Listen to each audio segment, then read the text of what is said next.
pessoal, estamos aqui no Medical Business, eu, Diego Logulo e Rossana Kessa. Vamos entrevistar o professor e doutor Edmar Bock, cardiologista e especialista em insuficiência cardíaca, e com um tema bem interessante, o impacto da insuficiência cardíaca no âmbito da saúde pública. Doutor, prazer estar aqui com a gente no programa. Bom, é um privilégio para mim estar aqui hoje e colocando um tema tão importante em destaque, que é a insuficiência cardíaca. Sem dúvida. A insuficiência cardíaca realmente é o final da grande maioria das doenças cardiovasculares? Conta pra gente. Então, é assim, quem não vai a óbito, por uma doença cardiovascular na sua fase inicial, acaba na fase final tendo insuficiência cardíaca. Então, a insuficiência cardíaca, a gente diz que é a evolução final de todas as cardiopatias para aqueles que não têm algum acidente no percurso quando apresentam a doença pela primeira vez. Então, é uma síndrome extremamente frequente, extremamente grave e compromete muito a qualidade de vida dos pacientes e é muito importante do ponto de vista social. E podemos dizer que a insuficiência cardíaca trata-se de um problema de saúde pública? Sim, é um problema de saúde pública muito importante. Se estima que mais aproximadamente 2% da população mundial tem insuficiência cardíaca e no Brasil se estima-se que deve ser um pouco mais, talvez uns 3% da população, e que equivale a um número muito importante, né? 6 milhões de pessoas, mais que 6 milhões. Nos Estados Unidos, provavelmente mais que isso proporcionalmente, né? Então, é um problema grave de saúde pública, porque além de acometer um número muito grande de pessoas, também tem um custo muito elevado no tratamento. Estima-se hoje que nos Estados Unidos o custo de insuficiência cardíaca está em torno de 30 bilhões de dólares. Nossa. E daqui a alguns anos vai chegar a 70 bilhões de dólares o tratamento, o diagnóstico, etc., tudo que se faz com insuficiência cardíaca. Nossa, poxa vida. Doutor, quais são as políticas públicas que são feitas para reduzir a insuficiência cardíaca no Brasil? O que é preciso para poder fazer para diminuir essa curva na doença hoje? Bom, Diego, o principal estratégia seria fazer prevenção de doença cardiovascular, porque é a doença cardiovascular que leva à insuficiência cardíaca numa fase final, uma fase tardia. E o que se vê no Brasil é que se faz muito pouco, né, em relação à prevenção de insuficiência cardíaca, porque se faz pouca prevenção de doença cardiovascular. Nós temos acesso, assim, dos mecanismos de prevenção de insuficiência cardíaca é aumentar o acesso da população à saúde e de boa qualidade. E nós sabemos hoje que o acesso da população em geral, exceto a população que tem uma renda maior, é realmente limitado. Nós sabemos que os programas de prevenção de doença cardiovascular são relativamente limitados no Brasil, né? Como na maior parte do mundo também. Então, os sistemas de prevenção de hipertensão e tratamento de hipertensão precoce, diabetes, obesidade, cigarro, etc., eles são relativamente limitados no Brasil. Então, isso limita, tá certo, a diminuição da incidência e prevalência de insuficiência cardíaca no nosso país e também no mundo. É um problema que afeta todos, mas no Brasil é mais importante ainda, porque a população pobre tem pouco acesso à saúde e prevenção de eventos cardiovasculares. Professor, no que diz respeito ao tratamento medicamentoso e não medicamentoso, a população tem acesso a tratamentos modernos com relação à insuficiência cardíaca no Brasil? Então, veja, o maior problema da população brasileira é o acesso em algumas regiões, ou seja, principalmente no sistema SUS. Então, no sistema SUS, eu acho assim, os pacientes que têm uma renda melhor, eles acabam tendo um acesso melhor, mas isso é uma pequena parte só da população. A população brasileira, em geral, ela tem um acesso limitado às medicações, embora existam alguns programas do governo, né, no sentido de que o paciente pode ter acesso a algumas medicações que são importantes no tratamento da insuficiência cardíaca. Uhum. E como o senhor enxerga o panorama da insuficiência cardíaca nos próximos 10 anos? Bom, a tendência da insuficiência cardíaca é aumentar, ou seja, a tendência é que haja uma maior incidência e, consequente, maior prevalência dessa síndrome tão grave, porque o esperado é que haja um aumento de doença cardiovascular, porque nós não temos uma redução dos fatores de risco para a doença cardiovascular. Então, toda vez que se aumenta a doença cardiovascular, acaba se aumentando a insuficiência cardíaca. Nos países que a gente tem dados epidemiológicos, houve inicialmente uma redução, ou seja, inicialmente quer dizer na última década, uma redução da incidência de insuficiência cardíaca, mas no momento, ou seja, agora houve um novo aumento da incidência de insuficiência cardíaca. Então, assim, o cenário não é bom, o cenário é um cenário de aumento de risco de maior incidência dessa síndrome tão grave e de alta mortalidade. Né? Você pensar que em 5 anos 50% dos pacientes morrem e o esperado, a expectativa de vida do paciente que tem insuficiência cardíaca, ele é pior do que a maior parte dos tipos de câncer. Só perde para câncer um tipo de câncer de pulmão. Né? Poxa. E quando tem doença de Chagas, mais ou menos equivale à sobrevida. Então, é uma síndrome extremamente grave. E as pessoas, elas não têm consciência disso, dessa gravidade. A própria sociedade não reconhece essa gravidade. Poxa vida. O professor é um dos nomes mais conhecidos no mundo com relação à insuficiência cardíaca. Como que está a pesquisa científica voltada para a insuficiência cardíaca no Brasil hoje? Bom, nós temos vários tipos de pesquisa, ou seja, nós temos no Brasil pesquisas que geralmente são financiadas pela indústria, que não é a indústria brasileira, que são os trials, né, que eles visam se criar evidência para uso de uma medicação na prática clínica. A gente não tem trial brasileiro, geralmente, então nós temos assim uma pobreza de pesquisa de fase 3, que leva à implementação de uma medicação na prática clínica. Nós temos pesquisa de fase 1, que nós testamos novas drogas, novas intervenções, novos procedimentos para insuficiência cardíaca. Aqui no Brasil nós temos, em algumas instituições, e temos também pesquisas de fase 2. Nós temos, por exemplo, no INCOR, temos em alguma outra instituição aqui no Brasil, né? Mas que falta no Brasil hoje são estudos de fase 3, estudos que realmente mudam a prática da insuficiência cardíaca. E o Brasil poderia ser considerado um país referência no tratamento de insuficiência cardíaca? Então, algumas instituições elas podem ser consideradas como referência. Então, por exemplo, o Instituto do Coração, como exemplo, é uma referência no tratamento da insuficiência cardíaca, na otimização, na utilização de, a gente chama de guidelines, né, ou recomendações da sociedade, internacionais, nacionais, do tratamento da insuficiência cardíaca do coração. O Instituto, existem outras, né, instituições também no Brasil, mas são poucas, assim, não são muitas, não. Né?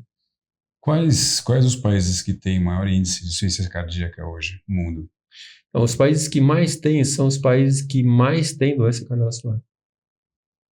Né? Então, por exemplo, os países do Mediterrâneo, eles têm menor incidência de doença de doença cardiovascular e insuficiência cardíaca, tem influência dos hábitos da dieta mediterrânea. Os Estados Unidos, por exemplo, é um país que tem uma alta incidência de doença cardiovascular, porque eles têm muita obesidade, tem muito fator de risco, tem muita... a alimentação americana é muito ruim, né, na média. Né? Hoje eles são os primeiros. É difícil saber quais são os primeiros, porque os dados epidemiológicos eles se equivalem, mas os americanos provavelmente estão na frente, junto com alguns outros países. Aí nós temos países nórdicos, temos os países por Inglaterra, etc., que também têm uma incidência elevada. Né? Os países do Mediterrâneo têm uma incidência menor. Né? Aqui tem alguns fatores de confusão. Por exemplo, nos países que você tem uma vida mais longa, você tem a oportunidade de ter mais insuficiência cardíaca. né? Porque o indivíduo Olha vive só. mais. Aqueles que vivem mais precoce, ele tem menos insuficiência cardíaca e morre de outras Exato. coisas antes, né? Exato. Então, tem muitos fatores de confusão a serem corrigidos. Mas, de qualquer maneira, é uma síndrome muito importante, muito grave, de muito alto custo. Podíamos falar, então, que a insuficiência cardíaca não é só um país desenvolvido ou subdesenvolvido, tem também a ver muito a nutrição envolvida no risco da doença. Assim, você tem todos os fatores de risco relacionados com doença cardiovascular. Então, por exemplo, a gente tem hipertensão arterial, é um fator importante. A vida sedentária é um fator importante. Vocês sabem hoje que a recomendações é que o indivíduo faça pelo menos 150 minutos de exercício moderado por semana. Isso já é suficiente para reduzir risco. Não fumar, controlar o colesterol, ou seja, diabetes, ou seja, controlar o diabetes, né? Obesidade é importante, sono é importante, né? Então, tem vários fatores de risco, estresse é outra coisa importante. Então, existe, ou seja, o controle desses fatores de risco são fundamentais na prevenção da doença cardiovascular, porque no final a doença cardiovascular vai levar à insuficiência cardíaca. Né? E a indústria farmacêutica hoje, na questão de prevenção e de divulgação, como é que você vê isso, né? Trazendo toda essa prevenção aí que o professor falou? Então, a indústria farmacêutica, principalmente a indústria de origem no Brasil, vamos dizer assim, na origem da Europa e Estados Unidos, são os mais importantes, elas têm investido muito na prevenção, né? Por exemplo, em drogas para tratamento de hipertensão arterial. Elas têm investido muito em drogas para tratamento da hipercolesterolemia, que é um fator de risco para doença isquêmica. E tem investido também em drogas para tratamento específico da insuficiência cardíaca. Chega uma hora, ele faz insuficiência cardíaca, ele precisa ser tratado para evitar que aconteça algum evento mais grave na vida do paciente. Então, existe hoje muito investimento nessa área. Nós temos aí, nos últimos anos, surgiram muitas drogas para tratamento de insuficiência cardíaca. Né? E essas drogas têm conseguido aumentar a qualidade e o tempo de vida desses indivíduos? Então, nós temos algumas drogas que foram essenciais nesse aumento do tempo de vida. Tipo quais? São essenciais, beta-bloqueador, né? Bloqueadores de aldosterona ou bloqueador mineralocorticoide. Nós temos o bloqueador de sistema renina-angiotensina e também de neprisilina, que são o trio, né? Fundamental, que tem que ser utilizado nas doses adequadas, né? Tem que ser bem otimizado. Aí surgiram os inibidores de SGLT2, né? Que são drogas que reduzem principalmente a hospitalização, né, da insuficiência cardíaca. Né? Nós temos devices, temos que são intervenções que se coloca marca-passo, que se coloca desfibrilador, né, para prevenir morte súbita. Então, está havendo um grande investimento nessa área. Né? A gente vê pela... E tem assim, nós temos também assim, dois tipos praticamente de insuficiência cardíaca. Um que a insuficiência cardíaca com fração de ejeção reduzida, onde nós tivemos os grandes avanços na prevenção de mortalidade, né, e redução de hospitalização, melhora de qualidade de vida. E nós temos uma insuficiência cardíaca com fração de ejeção preservada, que é aquela que o coração não é fraco, mas ele aumenta a pressão, o paciente tem sintoma, tem hospitaliza por causa disso. E que nesse tipo de doença o que a gente consegue é praticamente redução de hospitalização. Então, tem algumas drogas novas, tem finerenone, tem inibidor de SGLT2, né? Tem algumas drogas novas nesse tipo de insuficiência cardíaca, que geralmente está associado com mais idade e tem uma predominância um pouquinho maior de mulher. Né? Legal. Certo. E o que faz o Brasil e a América Latina ser diferente do resto do mundo, uma característica com relação à insuficiência cardíaca?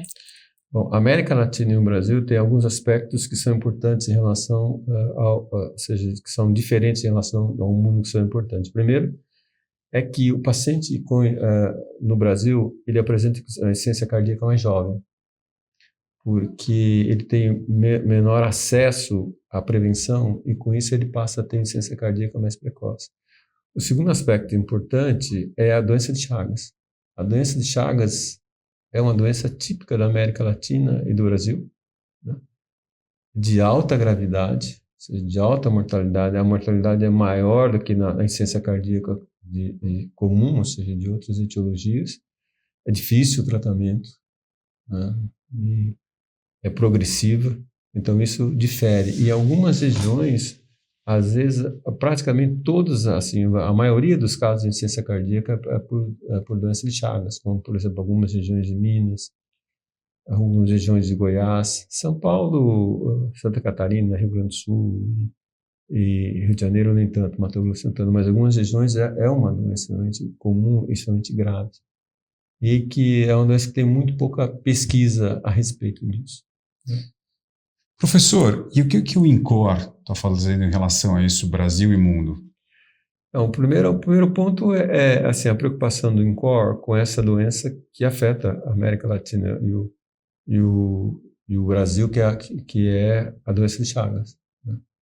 Nós aqui fizemos a proposta de desenvolvimento de uma droga, que é um inibidor da enzima conversora de angiotensina, ou seja,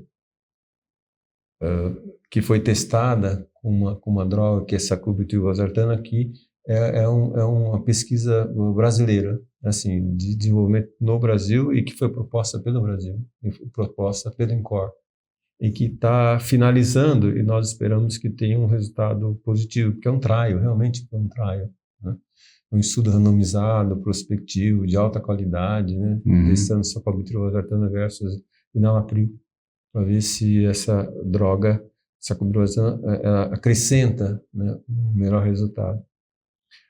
Um outro ponto, e participam inúmeros centros brasileiros, inúmeros centros brasileiros e também na América Latina, e a liderança é brasileira nisso, né? E nós mais incluímos paciente. Então isso é fundamental para essa etiologia de origem, assim, que se origina no Brasil e na América Latina.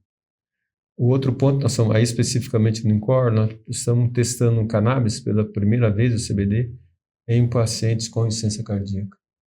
E quais são os resultados em relação ao cannabis? Ainda não, esse é um estudo fechado, né? Ou seja, é randomizado, prospectivo, a gente fecha o ano que vem. Tá. Né? É um estudo prospectivo randomizado que nós estamos testando a influência do cannabis em uma série de características fisiopatológicas da insuficiência cardíaca, como atividade do sistema nervoso autônomo, como aumenta a capacidade de exercício, como sono, como bem-estar do paciente, ou seja, qualidade de vida, etc., né? Nós temos um estudo também que foi apresentado no último europeu, que nós estamos tentando diminuir um pouco o número de medicações que o paciente toma. Então nós estamos assim, nós retiramos alguns remédios e aumentamos alguns para bloquear os sistemas ativados, fisiopatológicos ativados na insuficiência cardíaca, como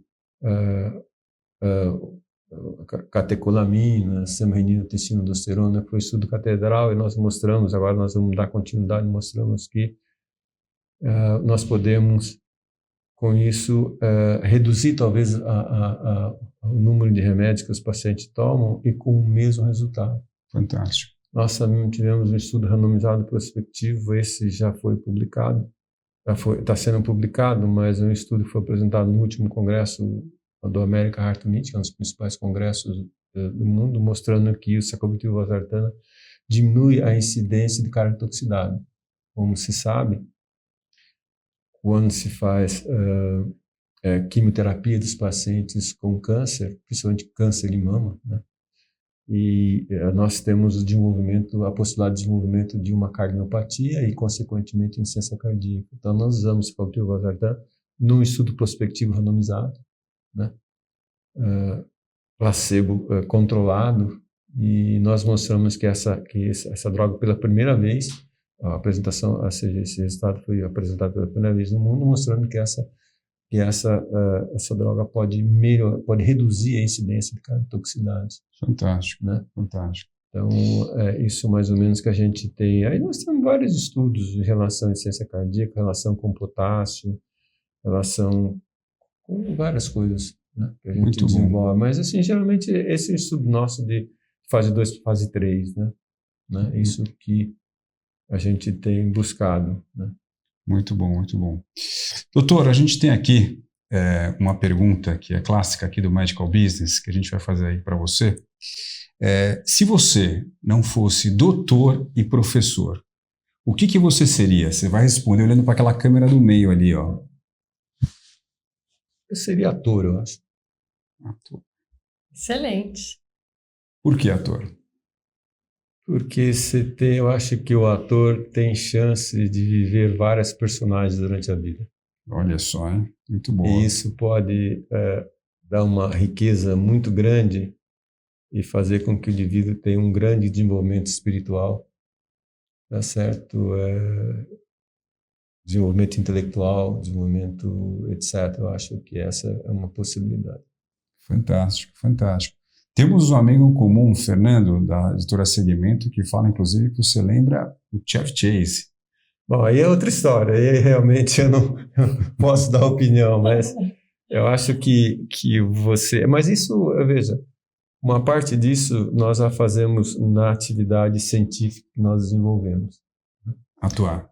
Na minha área. Atuar. Primeiro que, do ponto de vista médico, ou seja, do ponto de vista educacional, como nós formamos muitos residentes, muitos fellows, a gente tem a grande privilégio de poder discutir com os fellows, com os alunos, com os residentes, vários assuntos que às vezes fogem da medicina, que faz parte da formação global do indivíduo, que é o nosso objetivo. A gente só não forma indivíduo em conhecimento, a gente forma indivíduos globalmente, ou seja, para viver em sociedade, para oferecer uma atividade para a sociedade de boa qualidade, se integrar à sociedade. Então, nós temos a possibilidade de ter muita diversidade de opinião, essas coisas, isso já faz parte disso. Né? Aí você vai ter várias atuações. Várias atuações. E também a diversidade que é a atividade científica. Né? A atividade científica é uma grande diversidade. Você tem múltiplas opiniões, você tem múltiplas possibilidades, você tem, ou seja, um cenário enorme, é por isso que atrai. E você tem o que eu disse, a imprevisibilidade. Olha só. Às vezes eu brinco que fazer atividade científica é um jogo de pôquer, às vezes. E o pôquer você tem que ser ator. É lógico que você tem que saber jogar, né? Tá certo, você tem que saber jogar, mas você tem, quando você faz um projeto, você tem uma probabilidade dele dar certo e tem a probabilidade de você não dar certo e você tenta acertar, você melhorar ao máximo a probabilidade dele dar certo. Sem dúvida. Mas você só sabe o resultado quando você abre quando você recebe as cartas. Recebe as cartas na mesa. E isso cria emoção, né? Não deixa de ser. Né? É um estimulante, né? É estimulante, né? É isso. Muito legal, muito bom papo. De doutor a professor, quem sabe ator. E já atuando até na mesa de pôquer aí. Muito obrigado pela sua participação. O papo estava ótimo. A gente quer você de novo aqui no nosso programa para contar mais, principalmente aí sobre os avanços todos. Obrigado. Obrigada, doutor. Eu é que agradeço esse espaço dedicado à insuficiência cardíaca. Obrigado. Uma doença tão importante. Obrigado. Sem dúvida. Pessoal, e aguarde nosso próximo episódio aí, Medical Business. Obrigado aí pela audiência e nos vemos na próxima edição.